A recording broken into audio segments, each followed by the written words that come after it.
Hello there, woman beings, and welcome to another episode of the Woman Being Podcast. My name is Emma, and I am here today with the indomitable Kellyanne. Indomitable? Yes. Wow, thank you. You're welcome. And with the extravagant Kelly. Hello, good morning. We are so stoked to be here with you today. We are going to be laying some hot, spicy, sizzling, and flamin' takes. Hot takes, folks, is what we're going to be landing you with today here on this episode of the Woman Being Podcast. We are thrilled to talk about it. We're thrilled to rile some feathers. We might even rile our own feathers. Who knows? And all that being said, let's just dive right in.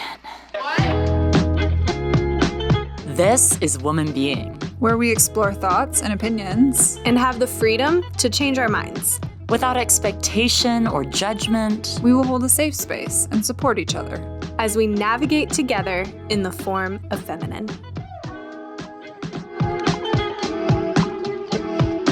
Ladies, we're going to lay some hot takes down today, right? Are y'all excited? Maybe some would say like hot feminist takes. Yeah, hot feminist takes is a good term. Maybe some hot religion takes. Maybe just some hot social norms takes.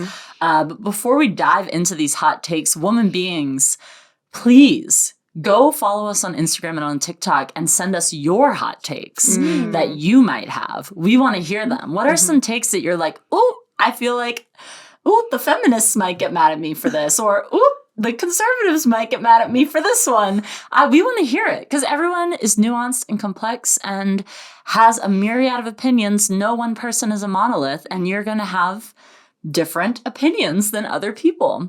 So send us your hot takes on our socials. And while you're doing that, also just give us a hot review on Apple Podcasts, on Spotify, etc., etc. Hit us with those 5 stars. This is actually almost the end of our 3rd season. And so you're going to want to make sure you're following us so you can see whatever we do next. You want to make sure that you're up to date and you're clued in on the woman beings and all the happenings. That being said, ladies, we are going to be spilling the takes today. It's true. And I guess we're just going to get the ball rolling. And I'm going to go ahead and put you two on the spot and say which one of you has a hot take that you're raring to share that we can then discuss, dispute, discover more about. Give me your take. I'm going to call myself out past Kellyanne on this one and might ruffle some feathers. This is a deconstructionist perspective. So I mean this in the gentlest way possible, but I think it's 100% my truth. And that is the idea of being called by God, of having a divine destiny pre-laid out for you to walk on, kind of fucks up your life. I really think it does. And so here's my reasoning. Give it to us. My reasoning is if you are in Christian practice, which is beautiful and I don't shit on, I just shit on the systems of oppression that continue to exist today. But the practice itself is really beautiful. But you're looking for these signs from God. You're trying to hear a voice. You're trying to set aside your own heart desires, your own passions, and find the way for you to live your life. Find your thing that is special and set aside for you and walk on that path. Because if you don't, you are not living out God's best. I think this stirs a lot of anxiety and a lot of fear of what if I miss the thing? What if I don't understand God's plan or his words or whatever for me? And then if you deconstruct, or say you can't find that, I think this goes both ways, then you're aimlessly wandering, trying to find purpose and meaning, and having a really hard time getting in touch with yourself and your own heart desires and what you actually do want in life. And then I think you have a hard time going after those things because it feels like you should have some reason or some affirmation or some sign, some calling, a word from God. You feel like there should be a higher purpose to what you choose to do with your life. But I think at the end of the day, you can do what makes you happy. And I think this whole idea really circumvents that enjoyment of life or that joy or that whatever. And so like listening to your own inner voice, I think becomes really challenging with that whole dynamic. Okay, I would love to know, follow-up question, if that's okay. In what ways has having a calling ruined your life? Oh, yes. In the sense that, Get personal. like, let's get personal here. Dive Like, I would in. love to know, like, give me some examples. Yes. Well, when I was quite young, I exhibited some gifts, as the church and or mentors labeled them. And so I felt that my calling from God was to continue to pursue those gifts and develop them. It brought me all the way out here to a ministry school in which I was really smacked in the face with, if you don't look a certain way, if you aren't cool, if you don't have the right relationships, if you don't XYZ, then you don't have God's favor. Ooh. And so I was wandering around trying to navigate my way through a 3-year ministry school and not understanding why my calling from God wasn't working. And so I'm like, I don't know that it was about calling always. I think I really had to grapple with the fact that favor is really based on privilege. It's really based on connection. And we call it God. Ooh. And I'm like, when that's really weird. Networking. It's the religious version of networking. And then after deconstructing, I've found some things in my career that I really enjoy, and I think those are important, but I'm struggling in my late 20s to figure out what is my next step? What's going to feel right? What's going to be right? And it's like, what if it's just what I want? And that's good enough. And that's almost a little scary because you're like, I can just do whatever I want. What? Yeah. It's like, oh my God, I'm an adult with a credit card. Like I can just do things. It's like, yeah, no one's stopping you. Yeah. The world is your oyster. Okay. So this is interesting because I have a rebuttal to this.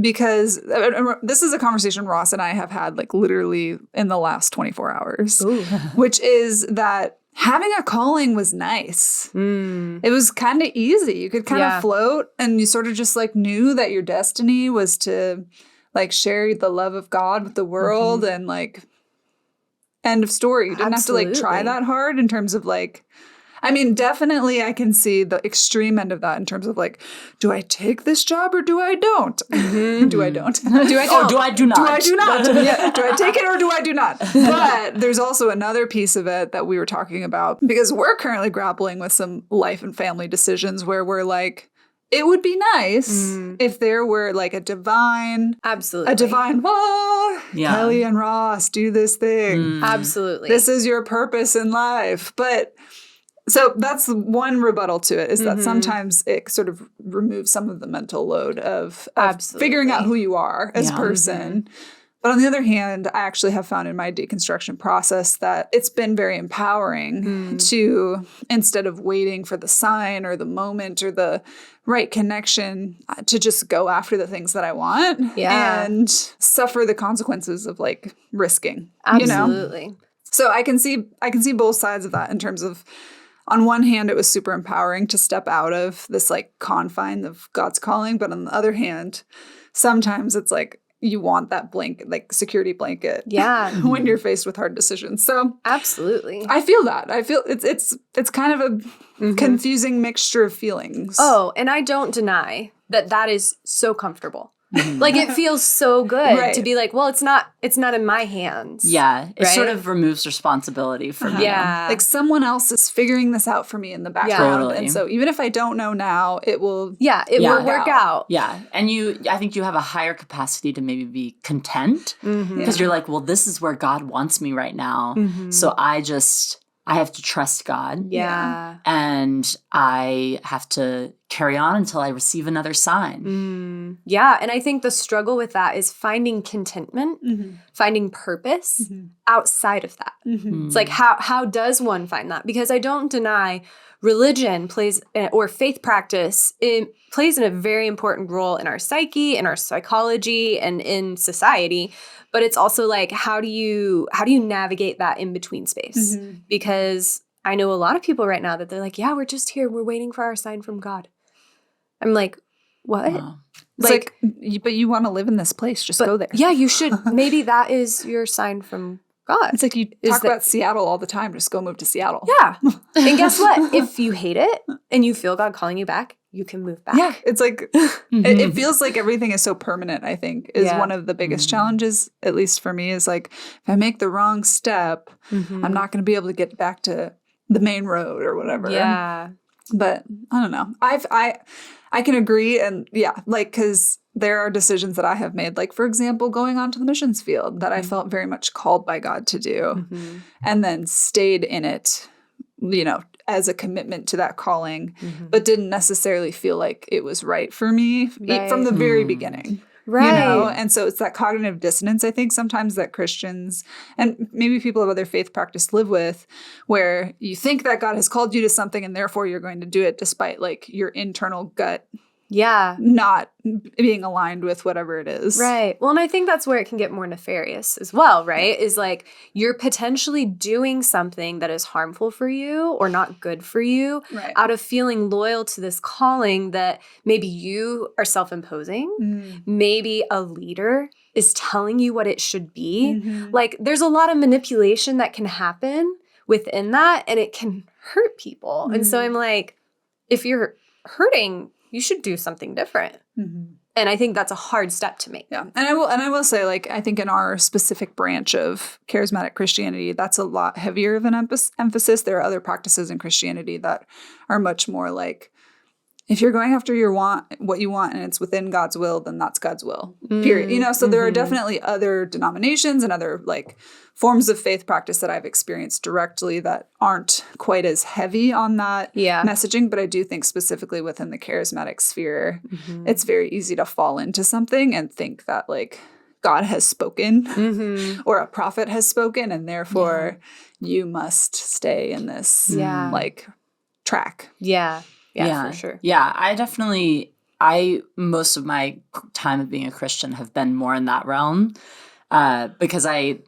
remember in high school feeling the pressure of like, how do I know God's will? How do I know the call of my life? How do I know whatever you want to call it? Like, what if I do the wrong thing? I felt like I was just really restrained because of that ideology. And then I wound up learning about other theology that was like, no, actually God's will is just to love people. The end. And I was like, oh, great. Then I do anything that falls within that. Absolutely. Easy. And so then luckily I was able to like move forward without that theology, but I can see how it would feel so like there's so much weight and so much pressure. There is. It reminds me, and it's interesting because I don't think that those things are even in the Bible. Like that's not a biblical thing. That's like a modern evangelicalism thing. Yep. Similar to, for example, like the soulmate idea, which is something I heard someone talk about recently.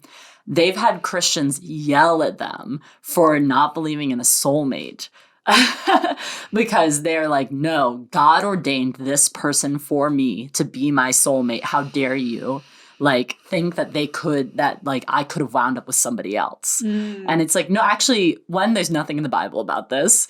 Two, that is a ridiculous theology to hold on to and doesn't make sense just like mathematically. Because like if one person marries the wrong person, they ruin the whole system. Right. Because then another person marries the wrong person and because everyone's without their soulmates by then. Like that just doesn't add up. Right. Well, and then that's the same problematic. That brings us to the same problematic issue is like, well, if I'm married, I have to be married to my soulmate because a lot of people can't process the idea that maybe I didn't walk out God's plan perfectly or whatever, right? And that's obviously it all depends on your beliefs. But it's like, well, now I have to stay with this person, even if that person could be harming you. Abusive. Like and it can be manipulated and used to stay, for women especially, to stay in horrible marriages. And it's like, well, if I leave him, then I'm leaving God's plan for my life. And I'm like, that is not true in the slightest. God would not want you to be harmed. By someone that should love you. So anyway, that's my hot take. That's a hot take. I would say, there's a lot of stuff underneath the surface of that like simple statement in terms of like how different communities within Christianity interpret what calling is and what it means and how it can affect people. And sometimes it can be great. It's like, my calling is to love people and to serve the Lord. And then I'm just a dentist. Yeah. And like, that's what I do, And maybe I love being a dentist. Yeah, maybe that's and great. that's my dream. Yeah. And I married someone I like and I love. And then, things changed and we separated. I don't know. Like, sometimes people can take it and it can sort of feel low stakes, but then it can get used to manipulate. It can get used to put people in like very harmful situations, and it can put a lot of pressure on the psyche. Yeah. Okay, my hot take.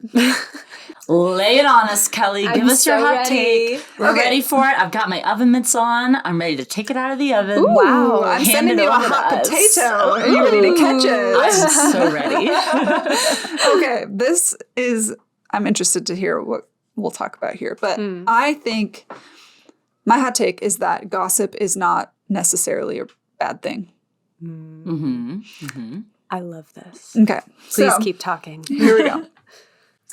I think, or at least in my experience, gossip and the discussion of gossip being bad has typically come from authorities in my life who abide by a more authoritarian viewpoint, meaning typically in the church, I would argue, I've heard this a lot about how gossip is really evil and terrible and bad.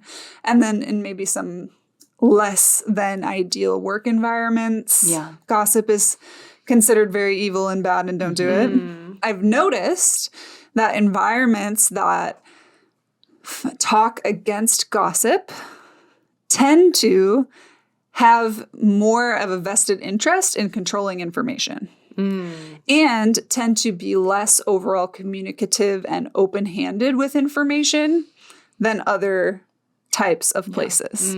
Like gatekeeping. Yes. And so I have found that gossip, in the truest sense of like respecting other people's privacy or not spreading false information, is actually pushed over to this other realm where you can't speak negatively of other people and you can't talk about the life goings on of other people. And like, if you have a problem, you can only go directly to that person to talk to them about it.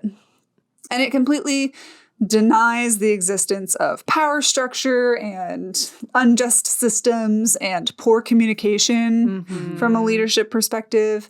And so I think my take is that gossip is actually the power of the people in response to authoritarian systems that either control or gatekeep information. Take that as you will.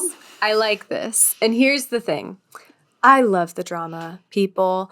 I don't want to be involved in the drama in general as a person. I feel like I tend to like to be fairly drama-free because I'm like, let's just talk about our problem and then move on. But I like to hear about it. And growing up especially, that is a huge thing that they're like, just stop gossiping. And I'm like, well, what am I supposed to talk about? Like, never talk about anyone else. And the way I feel like I've received it is like, don't be truthful about your experiences because that is gossip. Don't be honest about someone or a leader who is mistreating people. Yeah. I think that a phrase we hear a lot in this realm as we are in a city that is dominated by a megachurch, Bethel, is the idea of the culture of honor. Which I know, trigger warning. It's just another version. So the whole idea of it, for anyone who doesn't know, it's like, oh, you want to honor anybody that you're talking about.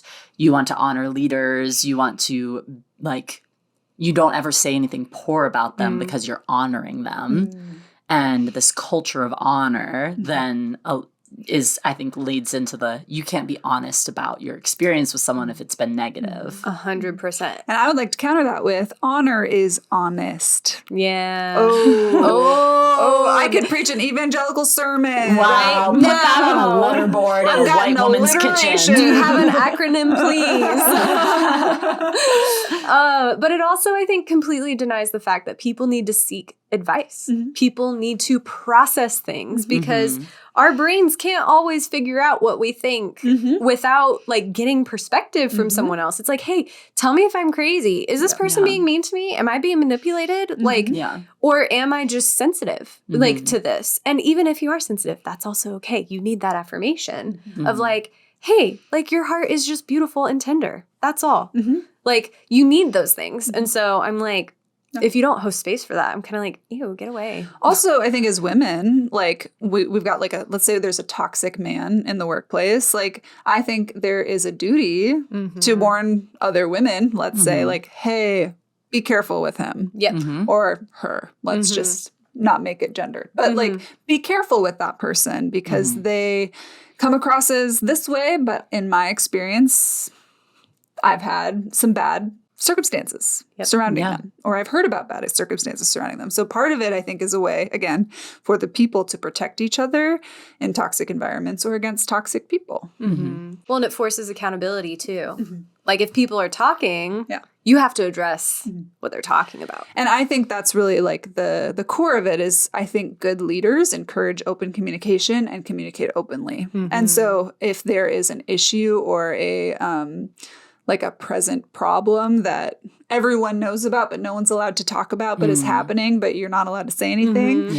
Better leaders actually address the elephant in the room and like help encourage people to ask questions and offer space for like fears to be quelled so that people can move on with their lives. But I think gossip is that natural response to, I feel unsafe and like, what's going on? How do I process this information? Am I being manipulated? How do I make sense of... Has anyone else experienced this? Exactly.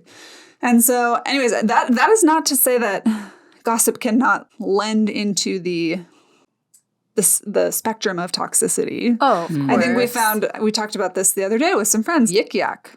When that app started, what was that, like 2012? I was like, Is this aging us? If you don't know what Yik Yak is, bless your heart. You're welcome. We'll explain. Basically, it was an app that was designed to be a geolocation-specific Twitter that was completely anonymous. And so when it started, it was really fun and people were posting funny jokes and things that, you know, like different things about the news or different things about life.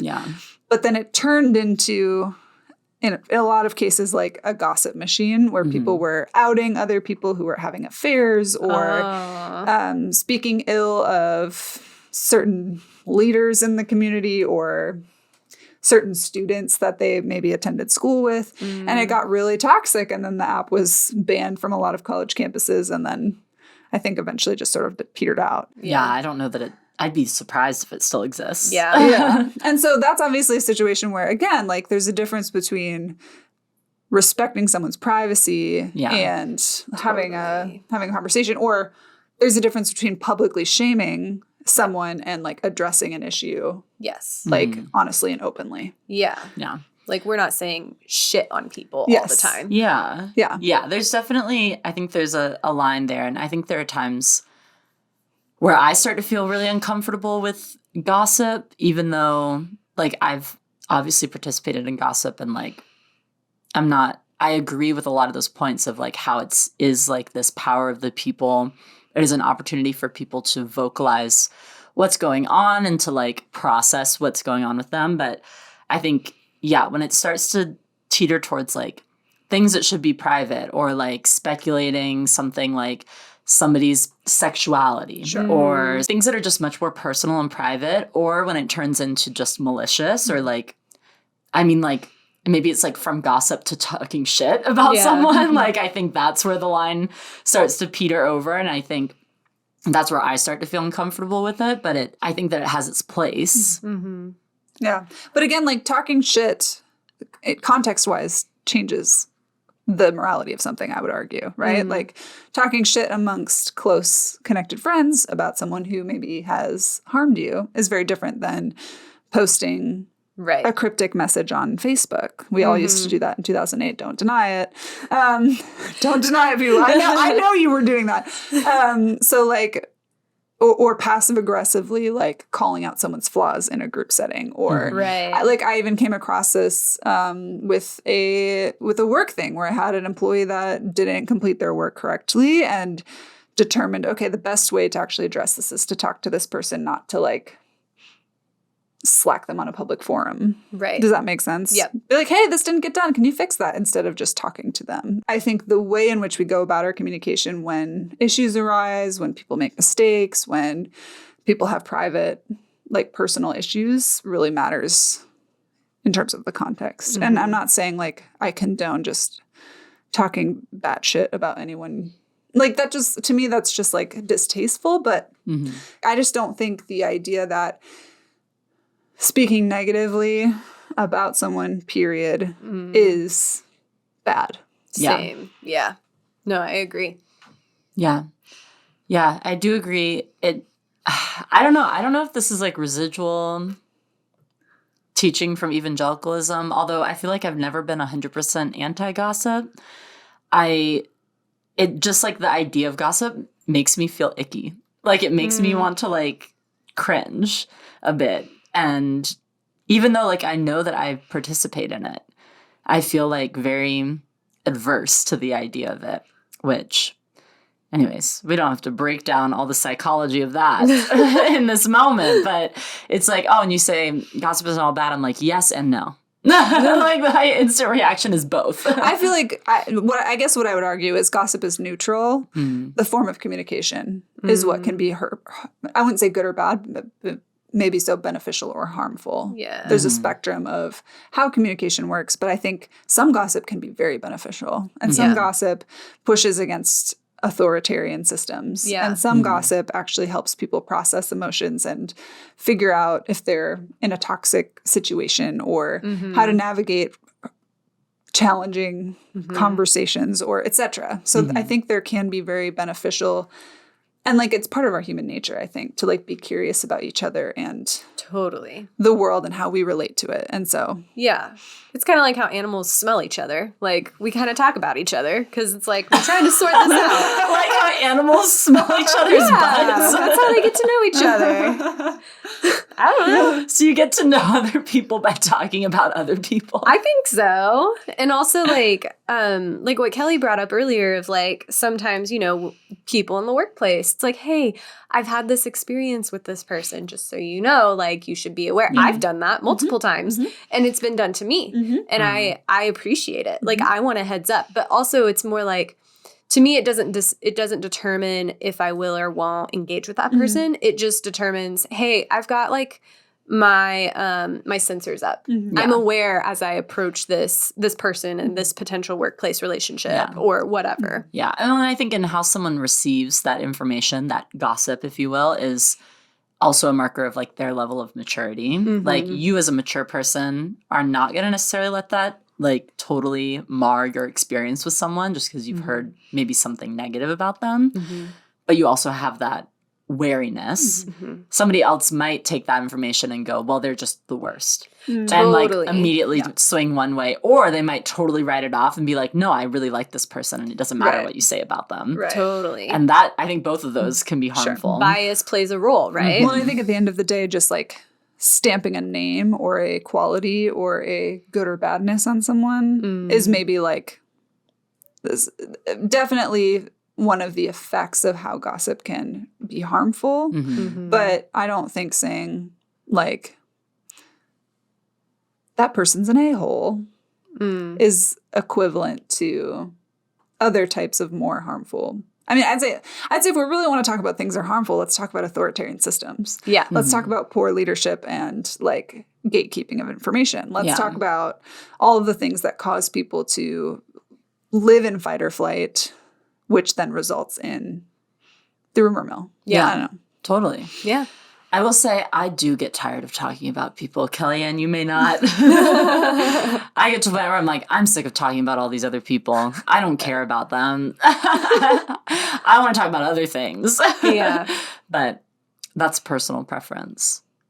So, anyways. Hot take. Hot take. Emma, what do you got? I feel like we're on a bit of a religion kick with these hot takes right now, as we tend to be deconstruction girlies. We are often thinking about these things. So I'm going to carry on that theme.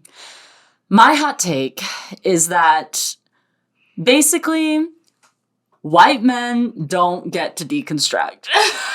That's the clickbait version of it. Okay. Oh. The real version is, I think that most people who deconstruct their faith, at least from Christianity as we know it, in a modern Western evangelical context, those people are forced to deconstruct because it doesn't align or work for them in the system. I think that straight, white, cisgendered men, they only deconstruct because they choose to, not because they've been forced to, because the system actually works really, really well for them. So I think that this is something that we on Woman Being, I don't know if we've talked about this on the podcast or just off mic. Surprisingly, we also talk outside of this. A lot. Yeah. Is that it can be a bit difficult at times to hear the stories of these men that are in the deconstruction space and how it feels like they sort of just easily transitioned away from it because they kind of just decided they didn't align with it anymore, rather than feeling like, oh, there's actually no place for me here anymore. And I need to get out for my own, either like my own self-preservation or in order to actually thrive. Like it's hard because there's a fine line here of like, sure, this could affect the mental health of a straight cis white man. They have emotions too. Absolutely. Surprisingly, I know. And capacity for compassion, And empathy, and and I other think people. that there's and I think that many people in that realm that I've heard about who deconstruct tend to be on the like their reasoning is a gained empathy for others rather than, oh, I was tired of trying to punch the glass ceiling any longer. They were already up there. Like, they were already across the bar. They already had doors opening for them. It was that they decided to stand up for others or they decided to align themselves with others that did that. But at least, like, from our perspective, we are all women who were very involved in Christian evangelical spaces, and like, there's only so high you can climb in that. There's only so many times you can listen to sexist comments. Only so many times you can get touched on the small of your back. Only so many times you can be told to submit to your husband that you get tired of the system. And you realize this is actually not a place that was built for me. It was built for them. And so the clickbait hot take is, their deconstruction is not the same. They don't really get to in the way, they don't understand it in the way that we do, or that someone who's a minority or who's queer or any of the, like those things, those people are not set up for success in the American evangelical church. Ooh, I think that's a great hot take. Yeah. I have a personal anecdote to add to this, which I think I've talked about this before, but highly recommend going if anyone is an enjoyer of Rhett and Link's content. They actually used to be a part of the evangelical missions organization that I was a part of. And so I obviously, because of that, was very curious to hear their deconstruction journey. And they did several very long podcasts about kind of their loss of faith. And I found myself listening to their stories, and they both deconstructed for very valid reasons, very intellectual reasons, very like, I don't think this is right anymore reasons. But when they described their actual experience in this missions organization, I found myself questioning what was wrong with me in my experience at that organization until they addressed it later. But they just talked about like, oh, so we joined the ministry and immediately we were on the worship team and then we just started doing stuff. And before we knew it, we were leading stuff at conferences and like doing comedy. And they just have this like sort of the good old days stories about their time in missions. And I did not have that experience. I think I had a fantasy of that experience.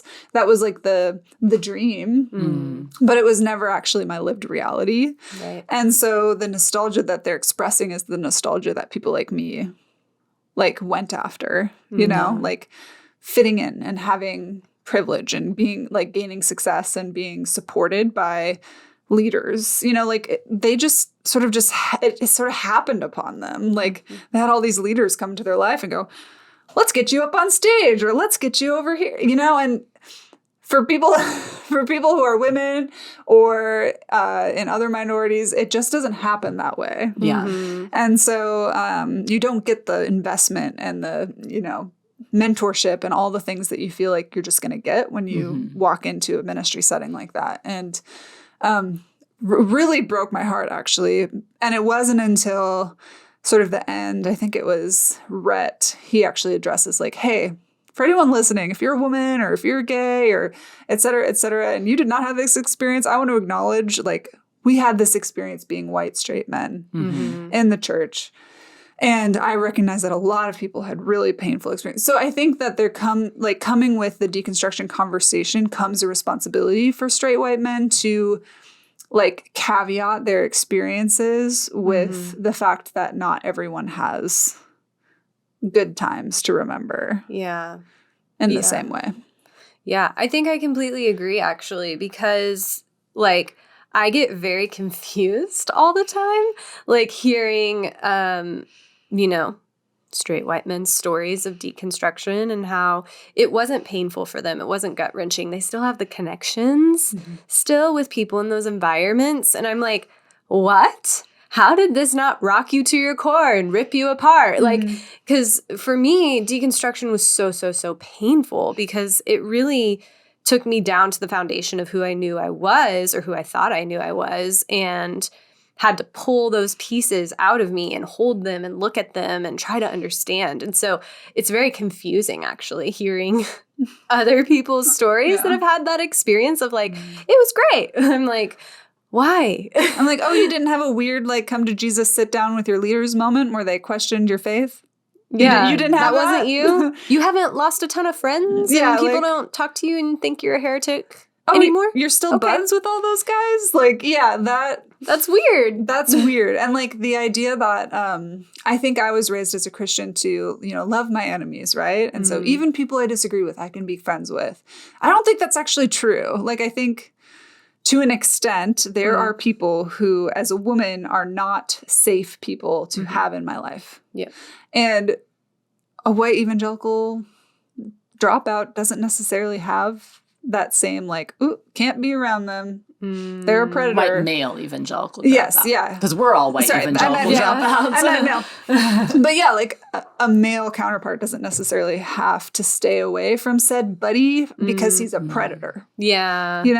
Yeah, it's different, hey? And like, yeah, because I've had a lot of that, like a lot of those interactions. People I thought were harmless, now that I've deconstructed and realized actually that behavior was just really creepy, and not because he loves me the way God loves me. Like, that's actually messed up and weird. And I need to actually not interact with that person. And like, you don't have that foresight when you're, or at least I didn't have that foresight when I was embedded in Christian culture. I thought no one would harm me.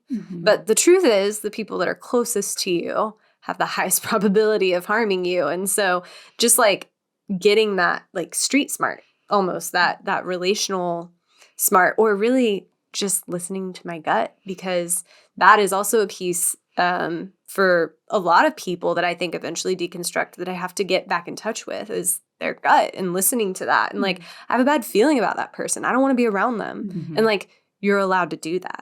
It's not like, oh, well, they're just a member of our community. La, la, la. I'm like, nope, don't have to be friends with them. Yeah. Well, and I see that like every day in like work settings too, throughout my career. Like, oh, dudes that I'm friends with can just be friends with other dudes within the work setting, let's just say. Right. But I can't be friends with certain people in the work setting because they stand too close to me when we're together outside of work, or put their hands in places that, I mean, not like assault-wise, but just like, are a little bit inappropriate. It's the touching of the small of your back, or putting an arm around your chair, or those like, little things where it's like, don't do that. Well, yeah. And so like those are the types of people that I can't just like be buds with, even though we disagree, you know?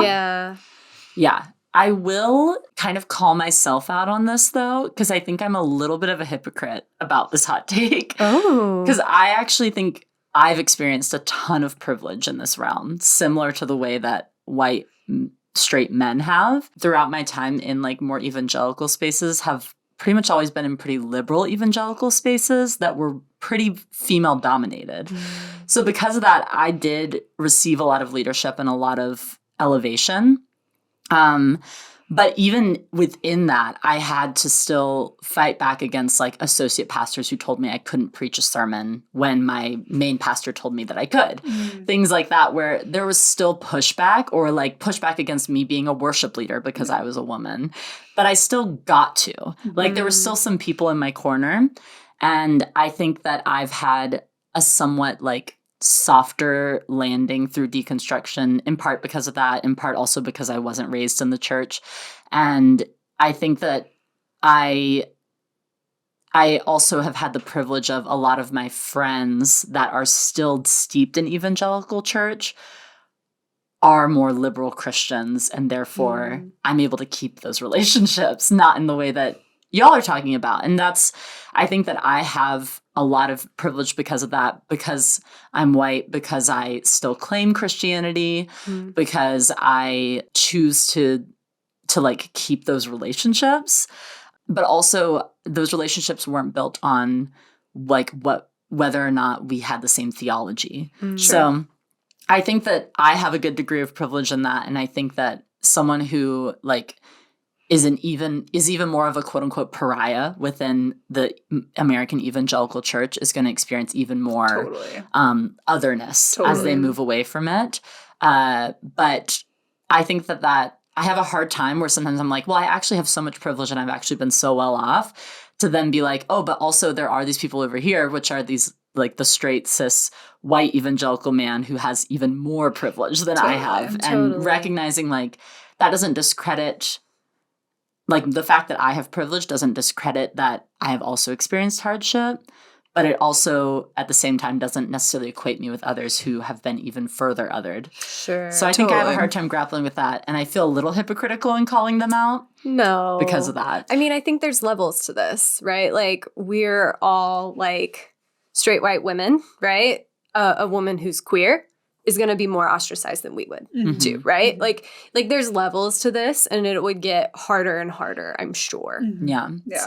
No, and none of this conversation is to ignore or not acknowledge the privilege that we have had in evangelical spaces. Because white women do have a lot of power in evangelical spaces, even though they're also very limited and brainwashed and controlled in different areas. And it kind of depends on what church you're a part of, et cetera. Yeah. But I was not actively being oppressed in the same way that some people just automatically are. But it was my ambition and desire to be more than just a housewife, and to have more than just, not that I'm not trying to say just family, but because that is a huge thing that is very big. I'm not trying to diminish it. But you wanted other things as well. I wanted things that stepped outside the stereotypical norm for what a white evangelical wife should have. Yeah. So acknowledging all of that, I think, is super important. We're all supporters of the Black Lives Matter movement, but it's very hard to not acknowledge the fact that we didn't really have to go through a lot to get to just support something, right? We get to be like, yeah, here, we're allies or we're whatever, but like we didn't have to go through all the shit that people go through to like make those movements happen. Yeah, I tend to just like walk in that tension a lot of feeling both like feeling an extent of quote unquote oppression, which even feels like a strong word to me to describe what I've experienced, and then also so much privilege. So I think that sometimes it's easy to invalidate it internally, but it's also infuriating when I hear others invalidate it. And others be like, there's not a wage gap, or or women have full equal the draft? Blah, blah, blah in the church. Oh my God. If someone asks what about the draft again, I'm going to be like, you know who made the draft? Men. So you go talk to them about it. You set your own rule that you don't like. You know who decided to keep women out of it? Men. Like it's infuriating. Talking about like a history of women like trying to get into the army for the last like 30 years. Women have secretly fought in the army like as long as the army has existed. Literally. And you're gonna tell me, what about the draft? I'm sorry, have you been drafted? Oh no. The draft doesn't even exist. 1940? No one has been drafted in like so long. It's like, if we're really going to talk about the military, let's talk about like how women are raped and sexually assaulted and sometimes killed. And killed in the military. By their comrades. Yes. Let's talk about that. Let's talk about that. Anyways, we're derailing. That's a good hot take. That was important. This has been stewing in my brain. Yeah, that it is infuriating. So let's roll through some more hot takes. Let's see if we can get any other people mad. I wonder if any of y'all are mad. If you're mad, tell us on Instagram or TikTok. Please. It'll boost our algorithm. Wink. So, Kelly, I see it in your eyes. I feel like you have another hot take to give us. I do have another hot take. I think you have fire in your eyes. Thank you. And you're going to give us a fiery hot take. Okay, this one I just want to preface with I do not have this as well thought out and like categorized in my brain as my previous hot take, but I'm going to take a go at it because I still believe it, even though I may not have the research or that's okay. anything to back it up. This elated. Is Woman Being, where what is it? We explore thoughts and opinions and have the freedom to change our minds. We have the freedom to change our minds. So I don't know, maybe you guys will convince me the other way. Or something. Yeah. I think that the 5 love languages are bullshit. Spicy. Tell us more, because the 5 love languages are loved. Beloved. People are obsessed. About, like, acts of service or on physical touch, all the time. Okay. Here's the thing. Number 1. I don't think, well, actually, I'll start from even more. Number 1, this is a concept that was written by a white evangelical pastor guy who just like wrote this book and like counsels people about marriage, but probably has counsels no real is a strong word. Qualifications. So it's just like some dude, Gary Chapman. Sorry, I don't think your philosophy is great. Number 2, I don't believe that it's a comprehensive list of ways that people express and receive love. And number 3, love is so much more expansive than like, oh, this is mine. This is my personality love. And that's yours. And that's yours. Like all of us are all of the love languages. We all need community. We all need quality time. We all need physical touch. We all need acts of service. Like we all have to do things for each other and receive help and help others. Like, so the idea that like, oh, this is your favored one, and therefore if your spouse does this one more, your marriage will be saved, which is basically, if you haven't read the book, that's basically what the book is about, is finding people's love languages and getting spouses to do them for each other. Maybe people's love languages is actually where they feel lack in their relationship and not necessarily their preferred form of love. It's like, oh, I'm actually just craving this because you never just sit and have quality time with me or something. Like, So there's that portion of it. Second piece of it is so much of the content of that book where it was originated from is like so bad. I listened to like a 20-minute TikTok the other day. Well, they can't be 20 minutes. So it must have been 10 or something. But she actually read a passage where this guy who wrote this book encourages a woman to have sex with her abusive husband in order to win him over. And this is a woman, like, she goes through the story. This woman, and this is like straight from the book. This woman is just reading the book. This poor wife is in this abusive relationship. She literally tells Gary Chapman in the book, and he writes this down, that every single person in her life that she considers like important has told her to leave this abusive relationship. And Gary Chapman's response is, but divorce is wrong, right? And she says, yes. And so he goes, great. Well, let's come up with a plan. And he proposes that if she has sex with him more, he will love her again. In the way that she needs to be loved. No. I wonder if they're still married. I know. Like, isn't that like, but like, here's the thing. If everyone is telling you in your life that loves you and cares about you that you should leave your abusive relationship, fuck whatever Gary Chapman says, who probably has no real credentials in counseling or therapy. Leave. Yeah, it's this idea of like, oh, just sex his brains out so that then he's too tired to be abusive towards you? I don't know, like basically the theory is that it will fill his love tank, which will then make him nicer to you. And I'm like, oh my God, no. Your love tank does not need to be filled in order for you to treat people with respect. Nope. Nope. That's called common human decency. That's called, learning how to overcome any toxicity or abuse that you've received in the past. That's called therapy. Like that's called we don't hit our wives. And in, that's in not this what we do. specific relationship, she feels used by him in sex. Of course she does. Because he's abusive to her and then randomly wants to have sex with her. And so sex in this relationship is already like transactional. A transactional battleground of abuse. And he wants her to do it more. Yeah. Of course. He's like, here, if you pay him more, then he'll be satiated eventually, surely. I think on top of that, the 5 love languages, I've always felt like I don't fully resonate with them. Like when people are like, oh, pick your top 2 or whatever. And I'm like, okay, but I want all of them. I was like, I want them all. Yeah. I want all the love languages.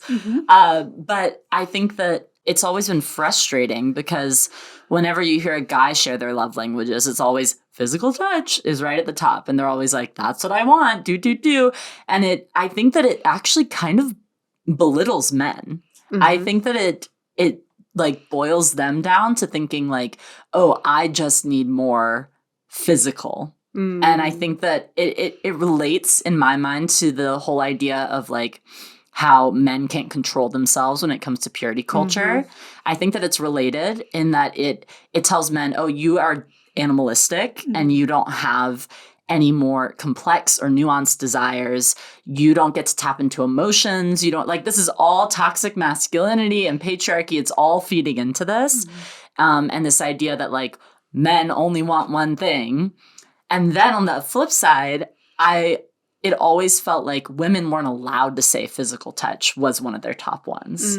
Women weren't allowed to admit that they want physical touch too. And I think that also, like, it's so sexist when it comes down to that. It also completely ignores the nuance of how relationships change from person to person and how my relationship with my husband is going to be very different than my relationship with my employer and my relationship with my grocer and my relationship with my friends. Like maybe I'm physical touch with my husband, but I'm not physical touch with rando on the street. No. Right. You're not physical touch with your boss. I'm not physical touch with my coworker. Yeah. Maybe I'm acts of service with my spouse, but I'm gifts with people I don't know as well because that is a form of social But also sharing. It's like ridiculous to even try to, I think, like categorize it in this way. Yeah. I think people will use it as an excuse at times where they're like, well, this is just the way that I show love. And it's like, this is like, you're simplifying and boxing your own self in. Right. And it's actually harmful to relationships. Yeah. Well, it's also, you're a grown-up. You can have boundaries with yourself and with other people. And it's actually your job to respect the boundaries of others too. If you want to be generally accepted in society, you need to respect boundaries. And I think that's what I don't like about it, is like there's a general like lack of boundaries. Like this woman was encouraged to not have boundaries with her husband. Hey, you abuse me, you don't make me feel emotionally safe. I don't want to have sex with you. Like, why would I? Yeah. Like, absolutely. And I think it's also really just used as a manipulation tactic, mostly with husbands to get what they want from wives that don't feel safe or don't feel invested in or like aren't like respected in their marriage. And it's like, why would I want to serve you, give you gifts, whatever, go through the extra effort to please you so that maybe you respect me more? Like, it's just kind of backwards. Yeah. You know? I will say, maybe if we go on a little bit on the devil's advocate side of this, is I think it feels really nice to feel like you can put a label on something. And I think that's part of why we love personality tests. We love knowing our Enneagram or our star sign or our Myers-Briggs or our love language or our strength finders. The list goes on and on and on. I think that we like being able to boil things down to this, but that I think it goes back to something we've talked about so much on here is that boiling things down to a binary or to a small number of options winds up simplifying things a bit too much. And I think that it very much lends itself towards abuse and towards scapegoating a personality type or a love language or whatever to be all that you are and to be unchangeable, Right. To fully define you or fully define somebody else. Yep. And I think that we really like getting to do that. Oh, is the flip side. totally. It feels nice to be able to put a label on this and to be able to say, this is what I am. That's why I like saying I'm a Ravenclaw from Harry Potter. Like, you know, like it's nice to be able to go, this is me, and you get a snapshot of who I am from this simple statement. Yeah. I think the challenge, though, is when it turns into, let's do therapy on you and your spouse. Yeah. Yeah. And like tell you God's way. Which is to just seduce him. Yeah. And maybe he'll respect you or stop hitting you. Like how many women has Gary Chapman told to have sex more with their spouses? Gosh. Women, Yeah. reach out to us. We want to know. Yeah. And we want to empathize with you and tell you, you know what, babe? You don't need to give him Yeah. more sex. If It's he's a a piece of PSA. shit, he's a piece of shit. Yeah. And no amount of sex will change that unless he wants to change himself. Yeah. Well, and it's so interesting because it is contradictory to the typical purity culture teaching of like, oh, if you give a man sex, like he's not going to respect you anymore, is what it is told to young women before they're married. Yeah. Then they get married and it's like, give him as much sex as he wants and he'll respect you more. It's so What? funny. I never thought of that, but that's so, So true, and I'm funny. so mad about it. It makes no sense. That's so true. What about saying some vows and putting a ring on this guy's finger changes whether or not he's going to respect you based on your sexual interactions? Yeah. Nothing. Yeah. Nothing. If he's not going to respect you, he's not going to respect you. And if he is, he is. Yeah. 100%. Anyways. That's my hot take. That's a good hot take. Good. 5 love languages. They're bullshit. If you didn't know, they're an evangelical, semi-ideated, stupid thing. So don't. Yeah. Spread the word. Spread the word. Spread the word. All right. Let's hear another hot take. Come on. Okay. What do y'all got? I have one more. Yes. And this may ruffle some feathers in the mental health space. But the only reason I'm saying this is because of my work in mental health. Or my work on my own mental health. I don't work in mental health. Important distinction. Important distinction. My own work in mental health for the last, 6 years. And it has been an uphill battle. But I have found that we as human beings really like binaries. We talked about this with Miss Cynthia Davis quite a bit. Go listen to that episode where we interviewed Cynthia Vaca Davis. She's so great, guys. But we tend to have a good, bad binary. And if you are good, you're good. And if you're bad, you're bad. It really ignores all of the in-between that happens that is the mess of humanity. And so I say that to caveat. I think we overuse the word toxic. I think that we label people as toxic very often. I think we label a lot of behaviors toxic. And while they may be, I think it really dives pretty close to the sun of diagnosis of other people when you might not know them, when people casually are like, oh my gosh, I'm just like, you're a psychopath, or that person's a sociopath, or whatever. I'm kind of like, ooh, you don't know them. Like, and that's not to say, by the way, that like people can't have toxic behaviors. They absolutely can. I think we all do. We're people. We are messy. But I think we kind of tend to try and want to put things in that mental health, good, bad binary of, well, this is toxic, so it's immediately no. And I'm like, I think there's a lot more nuance to humanity than that. Pushbacks? I've said toxic so many times in I this was episode. going to say, we've said toxic many times. Listen, I'm not shitting on it. Like, I think I use toxic a lot. I think it's a fun word. Makes me feel very powerful. Yeah, I feel like maybe, and correct me if I'm wrong or if I'm not picking up on what you're putting down, wink, is I feel like maybe it falls into the realm of like red flags, which I think that red flags are great. Red flags are useful Very tools. important. They're a way for us to identify that something is maybe toxic or someone is acting toxic. But I think that sometimes people get written off immediately because of a quote unquote red flag rather than recognizing the nuance in a person. And I feel like maybe that's some of what you're saying here. Yeah. Yeah. Kind of like what we talked about earlier, where it's like, oh, someone can tell me and give me a heads up about this person. And it just means I'm going to approach a little slower. Right. Versus like, I'm going to tell you someone's toxic. And it's like, well, I don't want to fuck with that. It's like, whoa. And I think we all have toxic and not toxic tendencies, right? It's part of being a person.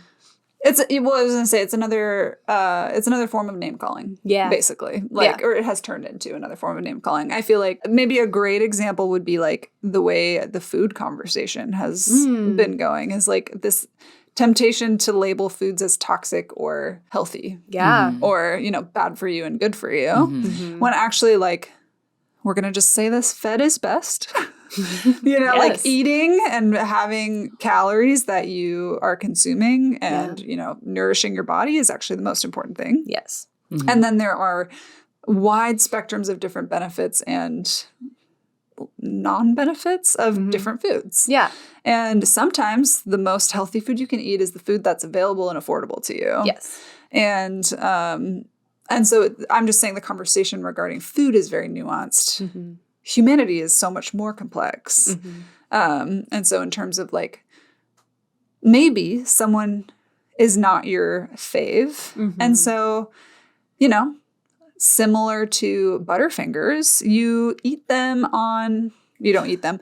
You limit your exposure to them in the same way that you might limit your exposure to Butterfingers. Absolutely. Well, and I think also people tend to swap out the word toxic with, something they do just really bothers me.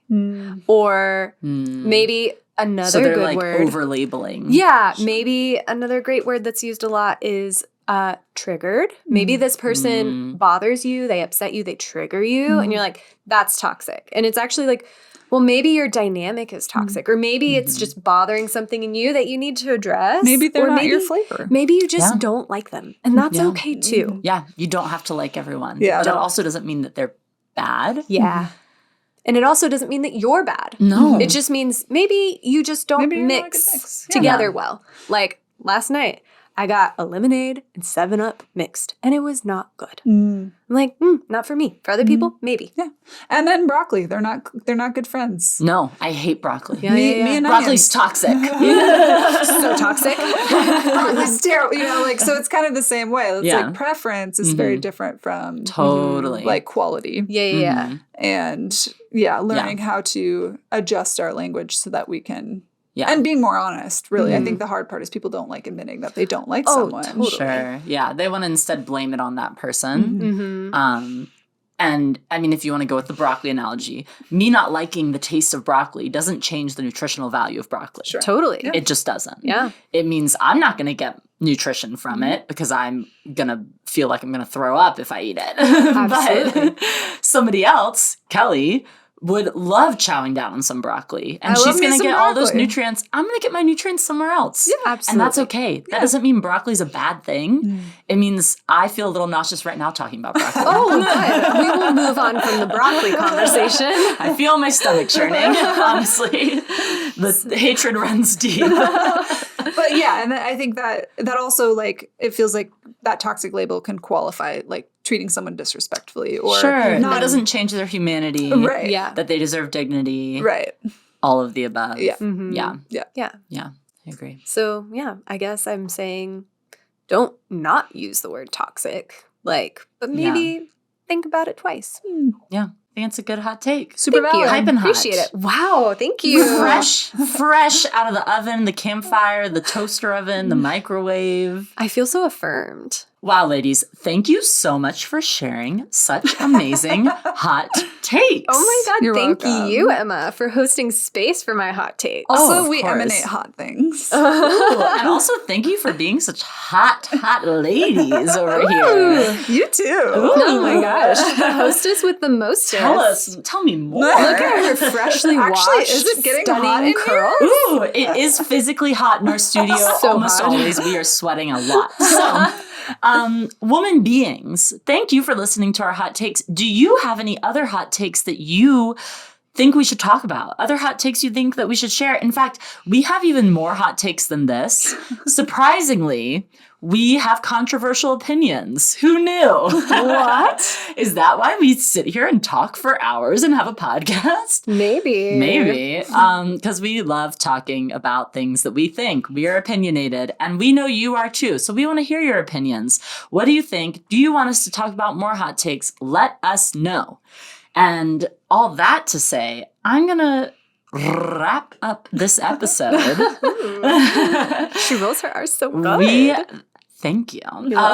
Or should I say, gracias. We are going to wrap up this episode. Women beings, thank you so much for listening.